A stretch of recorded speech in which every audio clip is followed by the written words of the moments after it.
Good afternoon. Namaste. I'm Jay from iMerit. We are a digital data services company, a for-profit company with a social impact mission. We help companies with their exploding data needs. We help create and enrich the data that powers today's algorithms in machine learning, computer vision, and e-commerce. We do this while hiring people from poor and underprivileged backgrounds and providing them an opportunity for digital inclusion. We're currently at 1,500 plus employees. We've grown 5x in the last 2 years. We have over 85 clients, many from the Fortune 100. 80% of our employees come from family incomes of under $200 a month. Most of them are the first people in their family ever to work in an office and earn a salary. What we're really proud of in the tech sector is that 50% of our employees are women, including our amazing CEO, Radha. What kind of data work do we do? Well, it turns out there's quite a broad variety of use cases. We helped the baseball team Chicago Cubs win the World Series by helping them analyze their video during the season and finding out the weak points and the strong points of pitchers from the league. This was called by Sports Illustrated the new Moneyball for baseball. On the other end of the spectrum, we do a lot of work with financial sector. Our people are trained in the financial domain and extract important financial information from SEC filings, hedge fund reports, and so on. And this is used to drive market insights for investors. We achieve all this through a combination of core learning as well as domain-specific learning. We try to impart leadership development, English enhancement, domain training, etc. But built upon this is a very agile micro-skilling model that allows people to learn and relearn, often within 1-week cycles, to learn new use cases.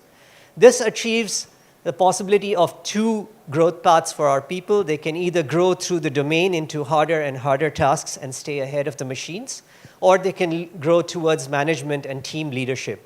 We're very proud that 46 of our employees that started from Impact are actually now team leads and manage teams of their own, which is a stunning achievement for someone that just hadn't ever seen a computer maybe 3 years back. Apart from income growth, which is primary impact, we're really proud of community impact. In a recent survey, we found that 69% of people are taken more seriously by their families. So a family will say, we trust Shamima, she's seen the world because she works at iMerit. 32% of them invest in shares and mutual funds, which is better than me. And 60% of them have introduced better sanitation at home through their earnings at iMerit. Our view of the future is to leverage the change in technology that makes it possible for people to work with a lower barrier to entry. Thank you. We have now arrived at the Q&A section. Questions from the judges will begin now. What is your expansion plan after this? Thank you.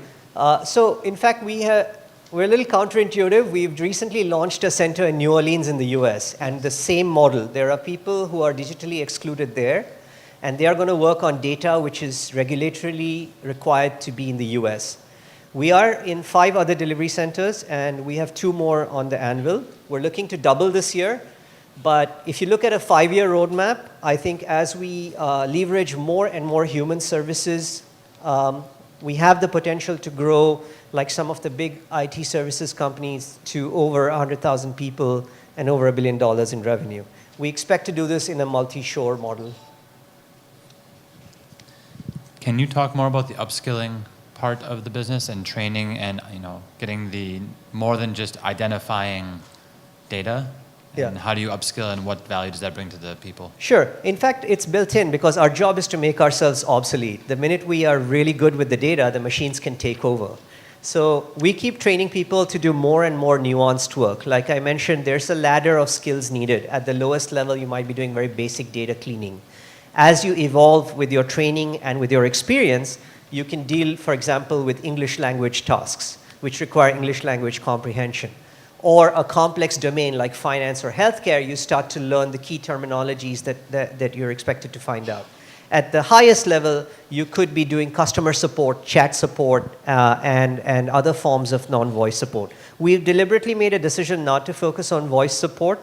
That's not the culture we're trying to build. We're trying to really build a digital population.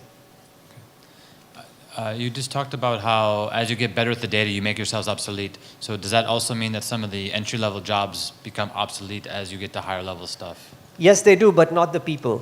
The jobs change. That's why the agile micro-skilling is very important. I think this is going to be our contribution to sort of the way people think about skilling.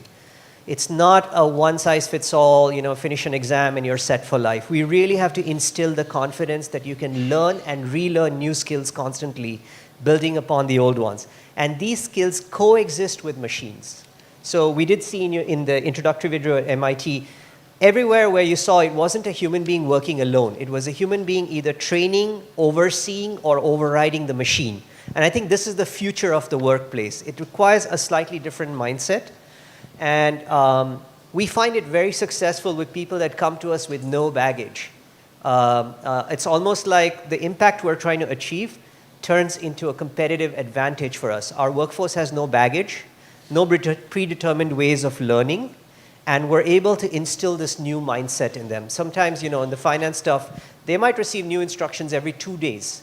Now, you can't say, okay, let's go off to a classroom and learn for a week what EBITDA means or what revenues mean. This agile skilling, I think, is going to be a very, very critical component. We have a lot of in-house technology that we've developed that supports this delivery model. Thank you. Can you tell us a little bit about your recruitment criteria for your own employee? Sure. And the process?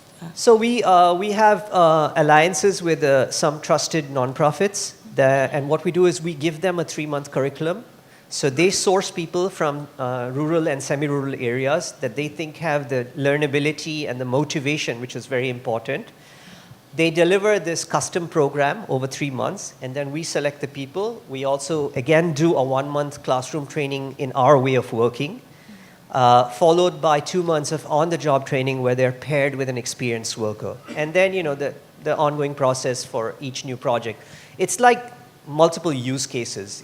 Each day you're seeing something different, and you're learning breadth as well as depth. They have to be a working age.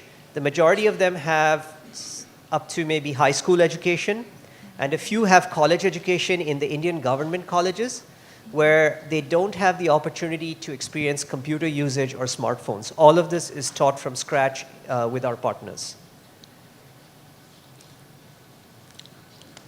Who is your direct competitor or substitute product? Good question. I think we're looking to eat the lunch of the established IT and BPO players. If you see my last slide, we're looking for shifts in technology where the technology allows the entry barrier to come down to do a particular kind of task. Like we referred to web design earlier. You don't need a master's in computer science to do web design. I think a lot of tech like this is gonna get substituted by us. All right. Thank you very much, and thank you MIT.